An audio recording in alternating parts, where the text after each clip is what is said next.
Hello, everyone, and welcome to the podcast Teacher's Classroom, a space for teachers where we can share tips or information about English education. In today's episode, we're going to talk about readers and reference books.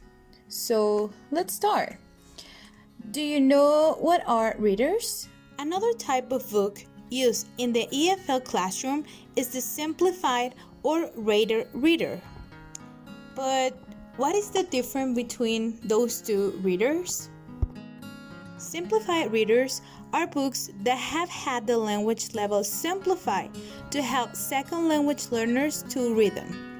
They are specially written or adaptations of well-known novels or stories.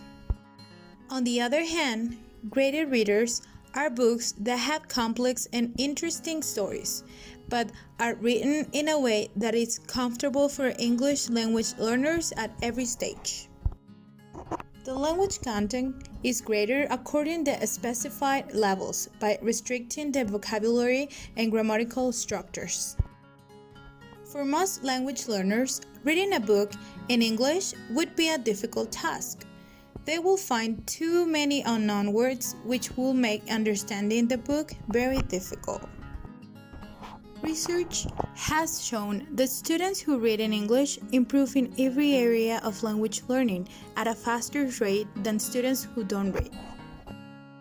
Readers can be an excellent way to motivate your students, and they should be a really enjoyable part of the course. Maybe you are wondering, how can you choose the perfect reader book? Well, you can choose a reader based on the kinds of books that you enjoy, since publishers offer different types of books. You can also choose a series based on the additional resources they offer, how many books are in the series, how long the books are, and any other things that you consider before choosing a book. Maybe you are wondering if there is more books that can help students to improve their knowledge. Well, sure, there are.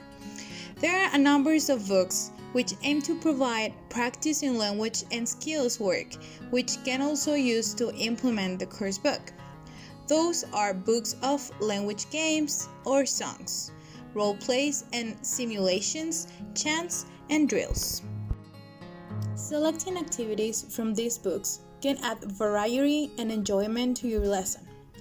However, try to make sure that the activities link together to make a cohesive whole, and that they serve to fulfill the objective of your lesson. So far, we have been talking about books that can help students, but those books are more on the entertainment side. There is another kind of books that help students in a more specific grammar part of English. Let's talk about them. With the increasing emphasis on helping learners to become more independent, the use of reference books is becoming more popular. The most commonly used reference books are dictionaries and grammar books. They give meaning of words and information about grammatical rules, pronunciation, and use. They contain useful sections on such things like irregular verbs, spelling, pronunciation, and more. There are other reference books that are specialized or particular aspects of the language, like prepositions, phrasal verbs, idioms, or slangs. These books can be like thesaurus or encyclopedias. So it is really important for us teachers to know that there are a lot of kind of materials that we can use for students to understand more the language.